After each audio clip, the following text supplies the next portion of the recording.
And I think there's going to be more and more honest reporting about casualties, Ukrainian casualties, and more data coming out. And I think that will shock Americans and Europeans so that they begin to understand how much they have used Ukraine and sacrificed this country for their own, I'm talking about the leadership throughout Europe and in the US, the elites, that they would sacrifice a country for their own venal needs and desires. This is the Friends of History Debating Society. I'm Gaius. Germanicus is here.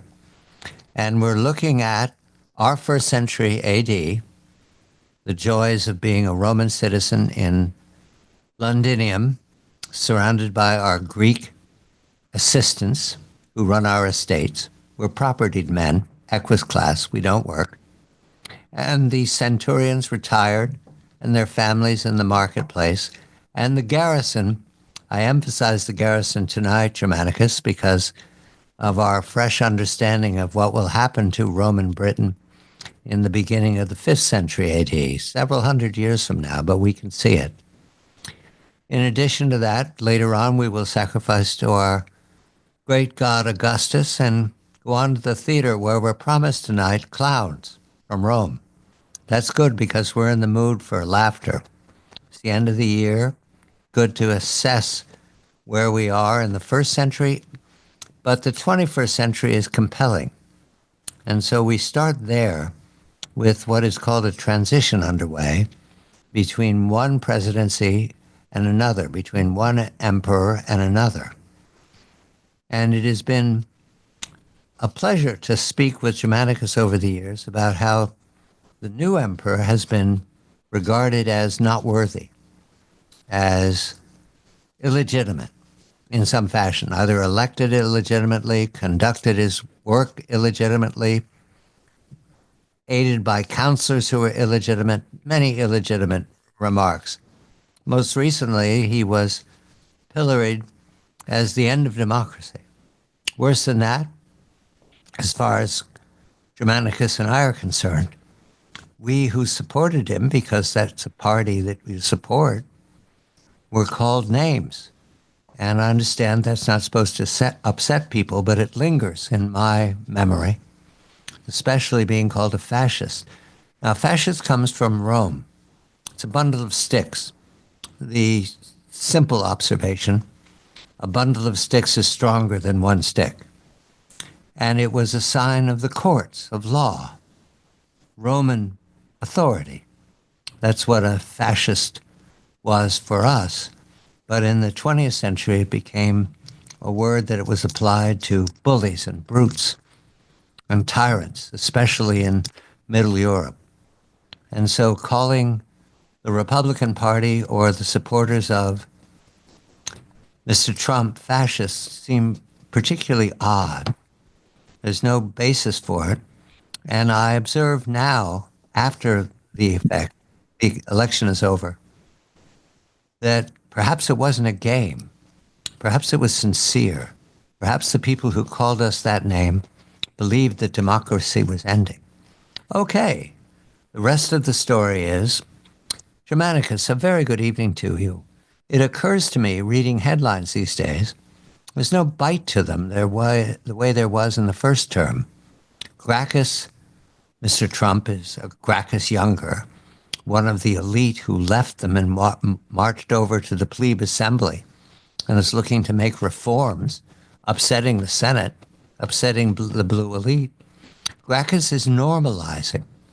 He's becoming someone who is resented and opposed, but not declared illegitimate. How do you observe what may or may not be a transformation? The headlines no longer accuse him of being a stooge of the Kremlin. Good evening to you, Germanicus.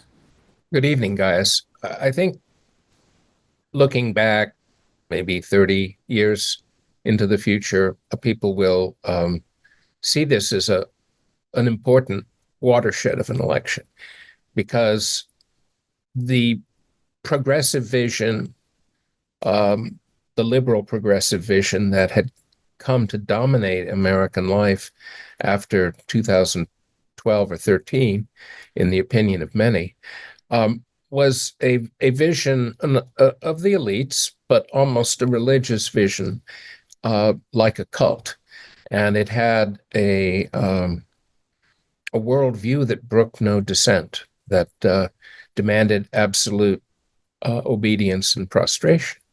And it worked itself into a position where it was literally undercutting its old political base and scaring a lot of people. And so what happened to the Democrats is they lost horribly, and now can look back and see how caught up they had been in this religious worldview, this Manichaean and Messianic worldview, and they are chastened by that. And there is also the understanding that they were beaten by a force that has the kind of charismatic support from the American people that they had not managed to see before. So suddenly they're confronted with an authority that they had denied existed, or that if it did exist, it was malign and evil. But the force of his victory and the fact that I think the scales fell from the eyes of many Democratic leaders, just to judge from remarks they've been making since the election. The real legitimation was a mix of their own sudden self-awareness of the path they had taken and how it misled them, and an appreciation in a different light of the sources of support for Mr. Trump. And so that's performed a kind of odd but very decisive shift in how Mr. Trump is viewed. To be a legitimate president, not only legitimate, but infused with a kind of superior power, in large part because of the strange saga of this election. Germanicus, I observe that the language has changed. Critics remain critics. Opponents remain opponents. I understand that. You go into the opposition, that's an honorable place. And that keeps everybody moving along with at least two arguments and sometimes many more.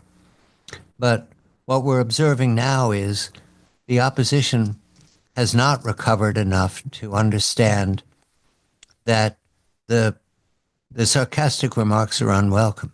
They don't help anybody. That's not for the opposition. The opposition is to come up with an alternative. For example, I read from copy that CNN and MSNBC are trying to, quote, dig out of a post-election ratings hole. Why is that, Germanicus? Because they stopped being reporters. Right.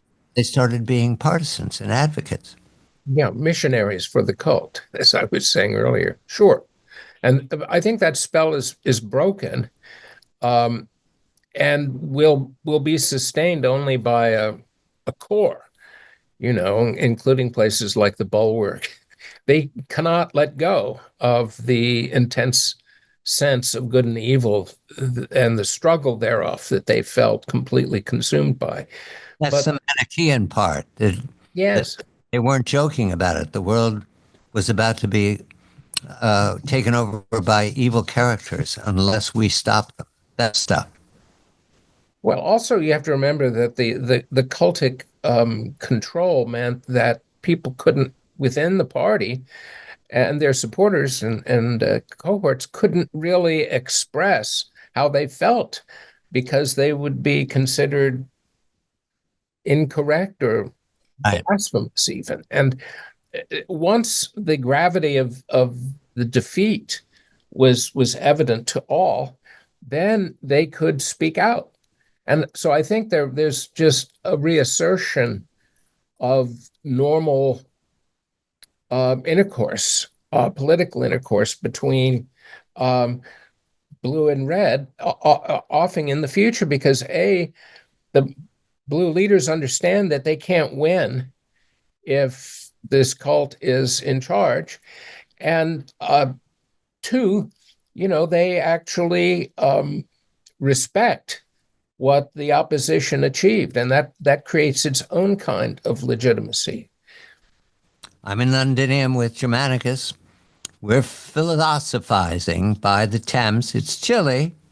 We've got the fire lit here in the cellar where we drink wine next to the Thames. The centurions have all gone home. We'll go home via sacrificing to Augustus and looking in on some jugglers and clowns who've come from Rome to entertain all of us at the end of the year. We're observing now in the 21st century the Russian Empire going through change, as empires do. In these last days, it's become increasingly likely that the new emperor, Mr. Trump, will settle the Ukrainian conflict before it gets any worse for what's left of Ukraine, and will settle it in a way that pleases the Kremlin's claim of the Donbass, of Novorossiya, without Odessa, I believe, and satisfies the Ukrainian people who are exhausted. And the number of casualties in the Ukraine is staggering, given the original population, which is now largely fled. It's a hollowed-out country. However, at the same time, Syria, which was comfortably part of the Russian Empire, Assad depending upon the deployment of Russian professionals at 2 or more bases in Syria to hold the line. Assad is now in Moscow with cash, and the army is departing, at least is pulling out large equipment. We don't know that there's clarity. I believe they're negotiating with someone in Damascus, but there's reason to believe that whoever they're negotiating with might not be in charge in 6 months. This is a revolutionary group of al-Qaeda affiliates who cut throats routinely as a way of demonstrating authority. Germanicus, Russia is adjusting, up with Ukraine, down with Syria. That's normal for Russia, I believe. Didn't Anna Karenina end with our hero Goat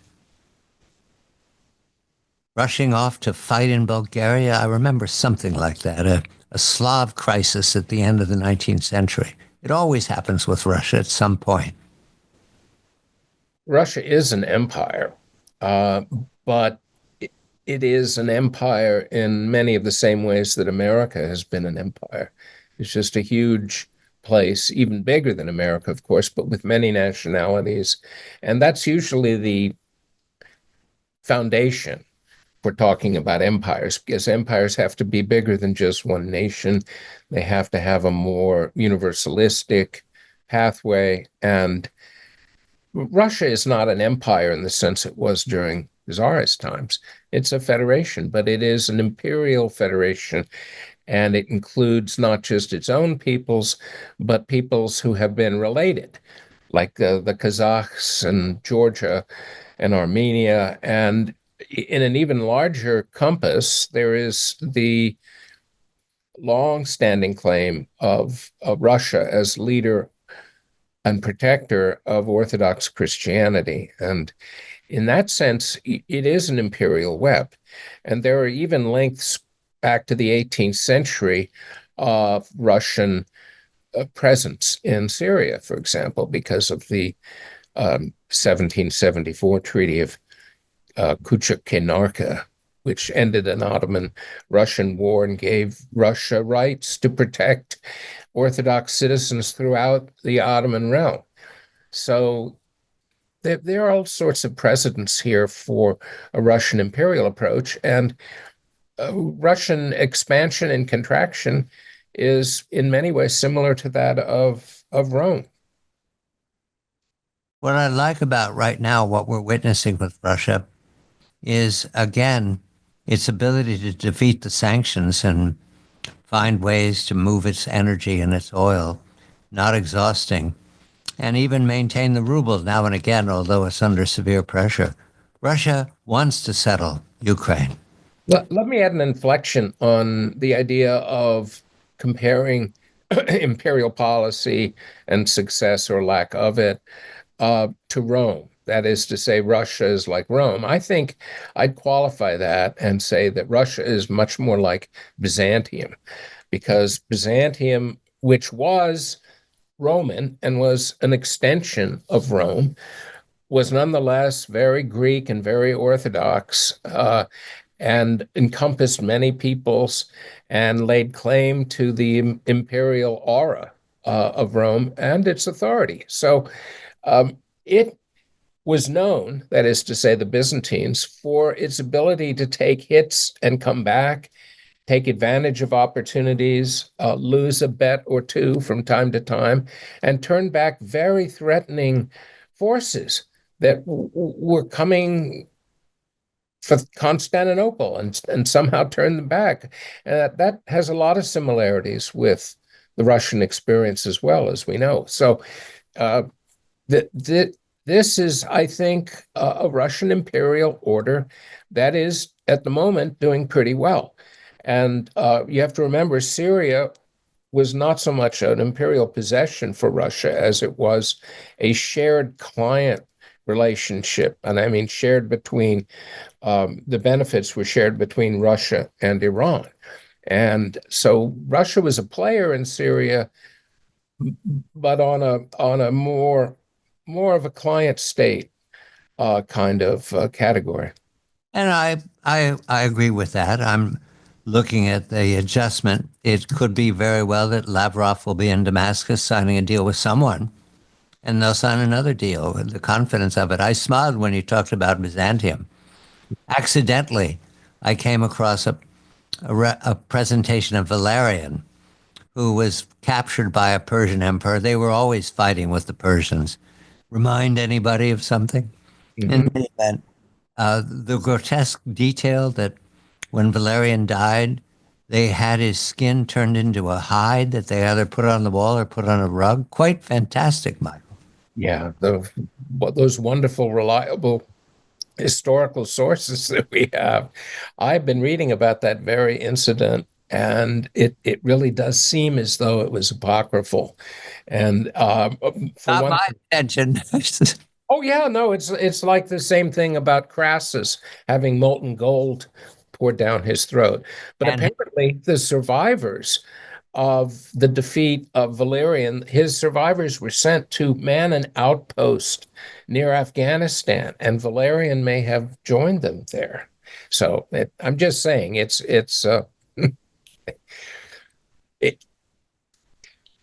the the, end of the Ukraine war. well, the Russians essentially lost czars, and they lost um, chairman of the party. And if you want to talk about political defeats, the same way that the Byzantines did at the hands of barbarians, Russia suffered those at the hands of Latin Christianity. The Germans and the French. It's a fascinating counterpoint there. I do check on one thing. Do you sense anything could disrupt this intention to settle the Ukraine war at the Oh beginning? yeah. Oh, I'm not at all sanguine about it, in the sense that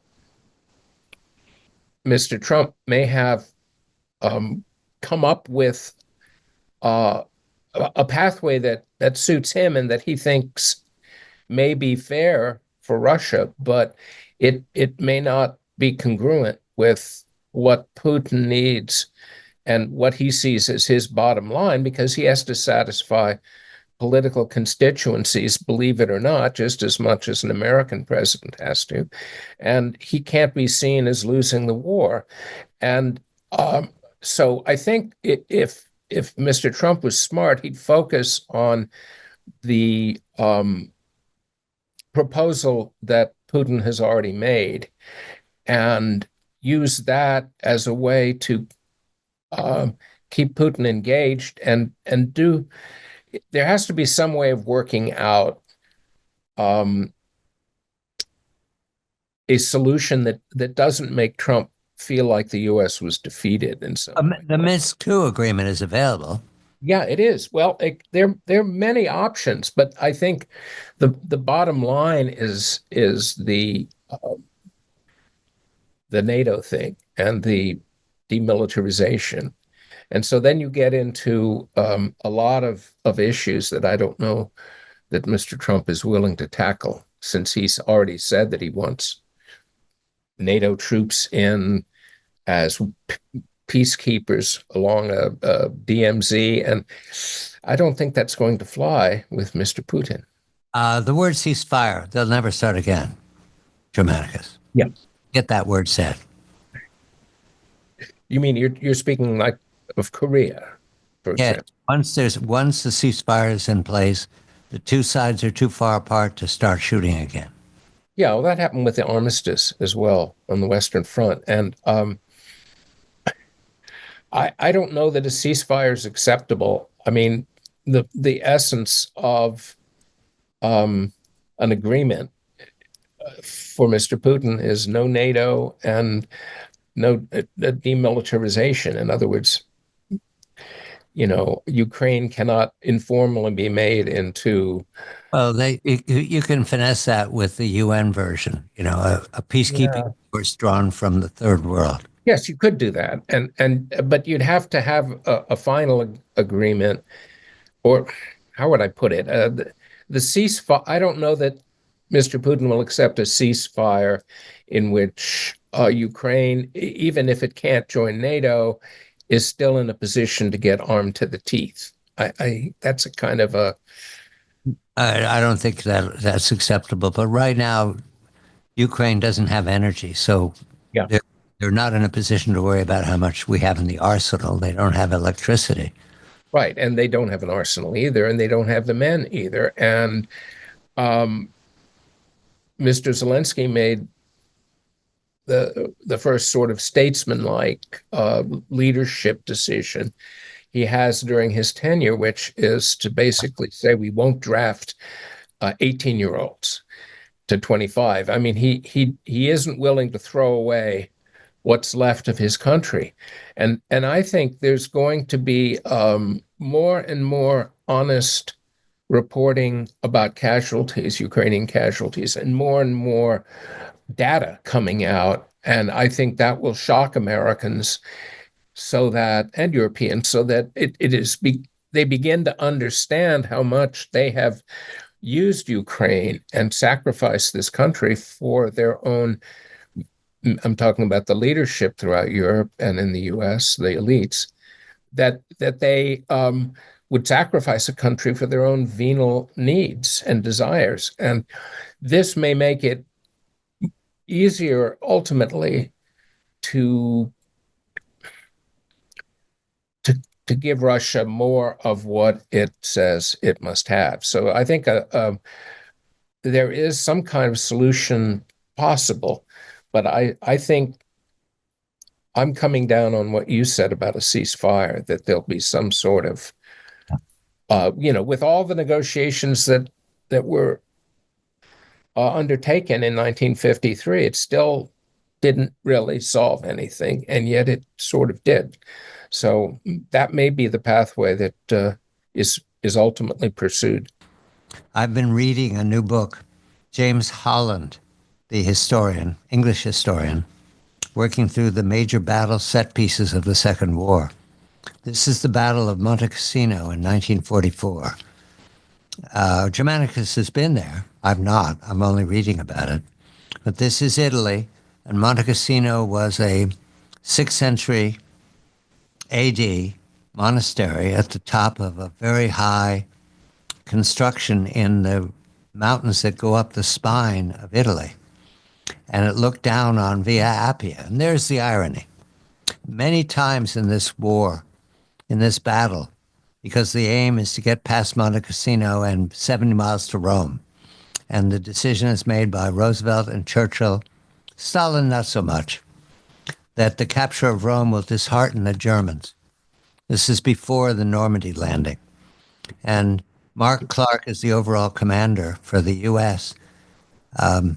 Alexander is the overall commander for the U.S. and the combined forces of the 8th and 5th Army. And they're under the impression they can be in Rome by Christmas. Well, they can't be. The battle goes very badly. However, what the irony that weighs on me as I read about it is again and again, the approach to Monte Cassino is highway number 7, which is the Via Appia. That's the Roman road from Rome to Brindisi, crossing into Greece.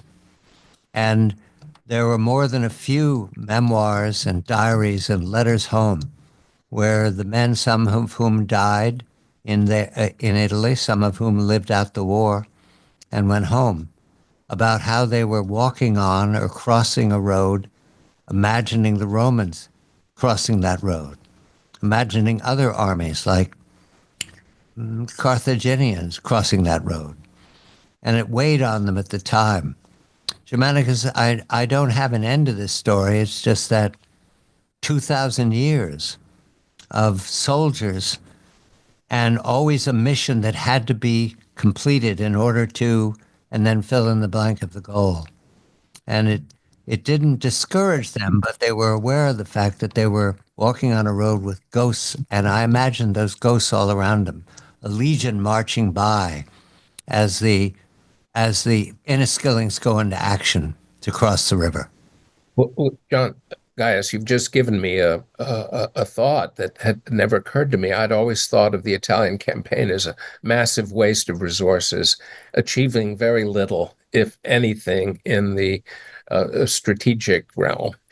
And yet now you bring up what could be the only rationale for this campaign, is that it drew America into the land of the Romans in a way that could not have been done any other way. And the result was a kind of titular investiture occurring through the act of fighting up the spine of Italy and sacrificing, which was a sort of divine baptism of America as the new Romans, or, the minor, America, the minor Romans, right?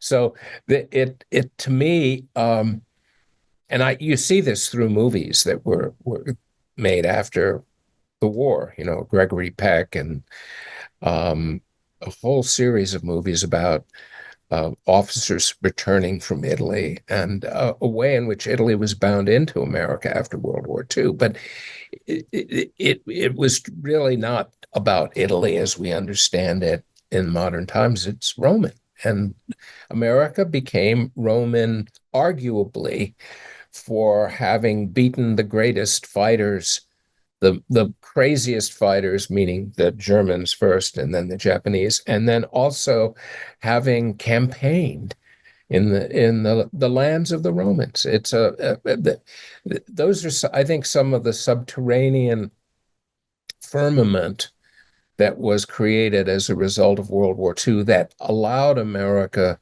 to completely embrace this vision of divine destiny. It had already embraced the exceptionalism and being the agent of the divine, but now it had a different ratification on a mythic cultural level. And so I think that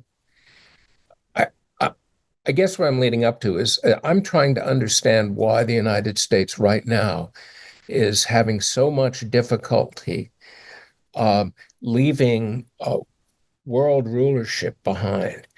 And it's now clear that may have been the subterranean effect of World War II that we cannot give up. It's something that has mythopoeic dimensions, and it drives us into taking gigantic risks strategically the way we are today. Germanicus and I are being awfully upbeat. We'll get back to the negative in subsequent weeks, but it's holiday time. It's Christmas spirit.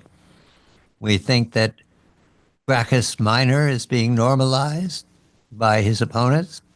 We think that there's ceasefire, the word itself, possible in Ukraine. And Germanicus observes the Redeemer nation reluctant to give up the crown. This is the Friends of History Debating Society. We're on to sacrifice to the god Augustus. Thankfully, we're first century men and we live in peace, very far from Rome. And that's an important part of our confidence that we can speak of these matters so ironically. And we're going to see some clowns and jugglers from Rome. They won't speak, they'll just juggle and be foolish, and that'll be a joy. I'm John Batchelor.